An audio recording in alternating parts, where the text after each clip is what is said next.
Why spiritual awakening feels so lonely. Part 1. I want to explain this in 4 parts, because the loneliness of spiritual awakening is not simple. It goes deeper than just people leaving. It touches identity, attachment, the nervous system, the soul, and the painful space between who you were and who you are becoming. So if you have been feeling alone lately in a way that words cannot fully describe, stay with me, because this kind of loneliness is different. It is not just that no one is around you, it is that even when people are around you, something inside you feels separate. You can sit in a room full of voices and still feel like you are in another world. You can smile at people, show up where you are supposed to, and still feel like you are slowly disappearing inside.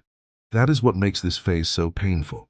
When spiritual awakening begins, many people expect peace, wisdom, clarity, and a beautiful feeling. But for many, that is not how it starts. It starts with discomfort and disconnection. The things that once kept you engaged no longer touch you the same way. Conversations feel thinner. The distractions stop working. The social mask becomes heavier. Life starts to feel strange, and suddenly you are stuck between 2 worlds. You cannot fully return to the old version of yourself, but you are not yet fully stable in the new version either. You stand in this in-between place, where your outer life may still look similar, but your inner world has changed so much. This is where loneliness enters, not because you are failing or too sensitive, but because awakening often removes the false bridges you used to cross to feel connected. Maybe you used to bond through gossip, performance, approval, or pretending to be okay. Maybe you used to stay busy to avoid your own silence, or say yes when your whole body meant no. And now something in you cannot do that anymore. That change can look small from the outside, but inside it feels massive. When your soul rejects what your personality accepted, you lose access to old ways you survived. Survival patterns, even painful ones, can still feel comforting because they are familiar. That is why awakening loneliness feels so sharp. You are not only grieving people, you are grieving old versions of connection. You are grieving old versions of yourself. And the hardest part is that most people around you may not understand what is happening. They may think you are distant, changed too much, too serious, too quiet, too hard to reach. But what they do not see is that you are not trying to become unreachable. You are trying to become real. And becoming real often comes with a cost. It can cost false closeness and easy belonging. It can cost relationships that only worked when you were betraying yourself. That does not mean you stop loving people. It means you can no longer abandon yourself. And that is where the deeper journey begins. Because the loneliness of awakening is not always the absence of people. Sometimes it is the absence of illusion. And illusion can feel warm until truth removes it. So if this is where you are right now, understand this. You are not weak because this hurts. You are not broken because you feel different. You are not lost just because your old world no longer fits. You may simply be entering a deeper level of truth than your old identity was built to hold. And in the next part, I want to go deeper into why awakening makes you feel like you no longer belong anywhere. One of the most painful parts of spiritual awakening is not just loneliness. It is the feeling that you no longer belong where you used to belong. This can shake a person to the core, because belonging is one of the deepest human needs. When awakening begins, your inner standards start changing before your outer world does. You begin to notice things you once ignored, feeling the energetic weight of places you called normal. You sense where people relate to your mask, your role, but not to your actual being. This is why many start feeling like outsiders, unable to comfortably participate in what feels misaligned. You realize some relationships were built on habit, fear, or a version of you that no longer exists. And when those realizations arrive, they change your sense of place in the world. Something inside you is no longer willing to settle for connection without alignment. That is a painful but sacred shift. Awakening reveals mismatch, not just light. It reveals where your life was held together by adaptation rather than truth. Part of you knows you are moving towards something more honest, but another part feels homeless inside the transition, standing in uncertainty. Awakening asks you to stay in the discomfort, to discover what is actually true. Not every loss is a mistake. Not every lonely season means you took the wrong path. Sometimes it means false belonging is falling away, so real belonging can find you. Not belonging everywhere is not always a curse. Sometimes it is protection, refinement. It is the soul teaching you not to call every form of closeness home. What makes the loneliness of awakening even heavier is that underneath it there is often grief. Deep grief. Not always dramatic grief. Not always grief with one obvious cause, but a quiet, ongoing grief that touches everything. You may be grieving the person you used to be, the way you once laughed without overthinking, the ease with which you once entered spaces that now feel draining, the certainty you once had, even if built on illusion, the old dreams that no longer fit, the relationships you hoped would grow with you but did not, the version of life you thought would stay with you forever. This grief is rarely talked about enough in spiritual awakening. People talk about expansion. They talk about consciousness. They talk about higher self, energy, healing, and purpose. But they do not always talk about the sorrow of becoming more awake in a world that often rewards numbness. Because awakening is not only an opening, it is also an ending. And endings hurt even when they are necessary. Some days you are not just sad because people feel distant. You are sad because you can feel time moving through you differently. You are sad because the old life is gone, but the new one is still forming. Your heart has become more honest, and honesty can make everything feel more intense. You notice when love is partial. You notice when presence is fake. You notice when someone only reaches for you when they need something. You notice when your own energy drops after forcing connection. You notice how often you used to silence your truth just to remain included. And once you notice those things, innocence changes. That can create a grief so subtle that even you may not understand it at first. You just know you are more tired, more inward, more protective, more aware of what you can no longer emotionally afford. And that awareness can make life look emptier before it becomes deeper. There is also grief in realizing that some people loved your role, not your reality. Some were attached to who you were when you were easier to manage, easier to predict, easier to keep in the same pattern.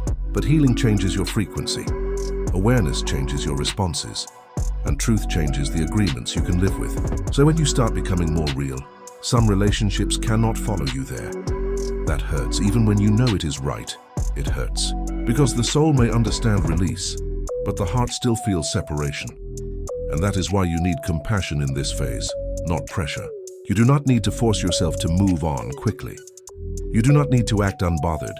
You do not need to turn your pain into a performance of strength. You need space, you need honesty, you need rest, you need the permission to admit that growth can be sacred and heartbreaking at the same time. This is the maturity awakening asks of you. To stop dividing your experience into simple categories of good or bad. To understand that loneliness can carry wisdom, that grief can carry purification, that endings can carry love even when they do not carry permanence. Some of the deepest healing begins when you stop asking, how do I get rid of this feeling? And start asking, what is this feeling trying to show me? About my life, my attachments, my needs, and my truth? That question changes everything. Because then loneliness is no longer just an enemy. It becomes a mirror, a teacher, a threshold. It shows you where you have been living without yourself. It shows you what your soul can no longer digest. It shows you the cost of false connection. And slowly, if you stay present, it begins to show you what kind of life would actually feel nourishing. That is why this phase matters. It is painful, yes, but it is not pointless.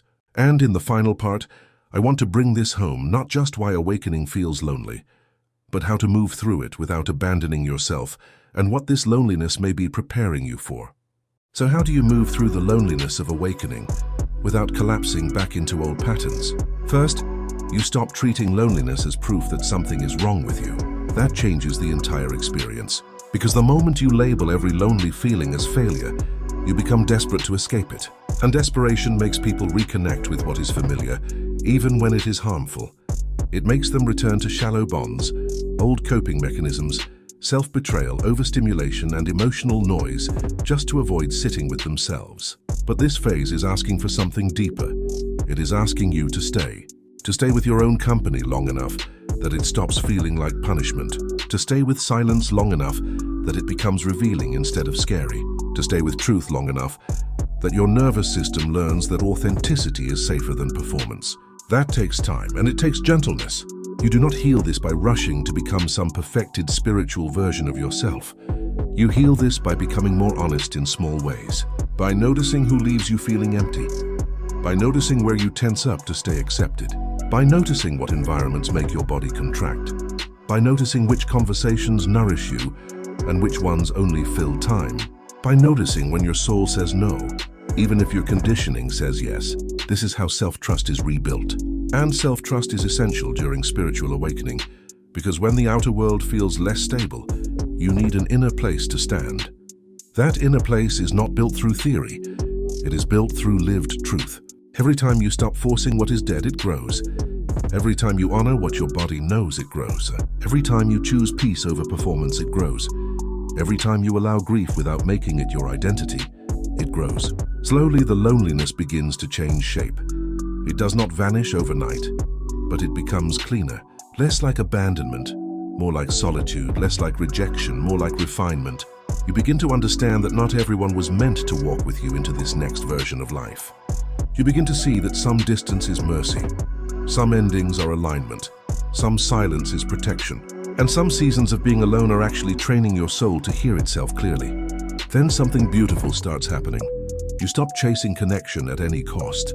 You stop shrinking your truth to stay digestible. You stop confusing intensity for intimacy. You stop begging the wrong spaces to become home. And because of that, when real connection does arrive, you recognize it differently. You recognize the people who do not need your mask, the spaces where your body can finally soften, the conversations that do not drain you, the love that does not require you to betray your inner knowing, the peace that is quiet, stable, and real. This is what the lonely phase may be preparing you for. Not endless isolation, but honest belonging, not spiritual superiority, but spiritual maturity. Not disconnection from the world, but a deeper relationship with what is true. So if you are in this season right now, hear this clearly. You are not being punished. You are not impossible to love. You are not too deep, too broken, or too different for this world. You are learning not to call misalignment connection. You are learning not to call self-abandonment love. You are learning not to call noise a cure for emptiness. And those lessons can feel lonely before they feel liberating. But stay with them. Because one day you will look back and realize this was the season that taught you how to stop leaving yourself behind. This was the season that stripped away false belonging. This was the season that made your soul honest. This was the season that hurt, yes, but also purified your path. The loneliness of awakening is real, but it is not the whole story. Sometimes it is just the bridge between a life built on adaptation and a life built on truth. And if this made sense to you, don't lose it in your feed. Like the video, share it with someone on this path, and subscribe so you stay connected to every new talk on Beyond the Mind.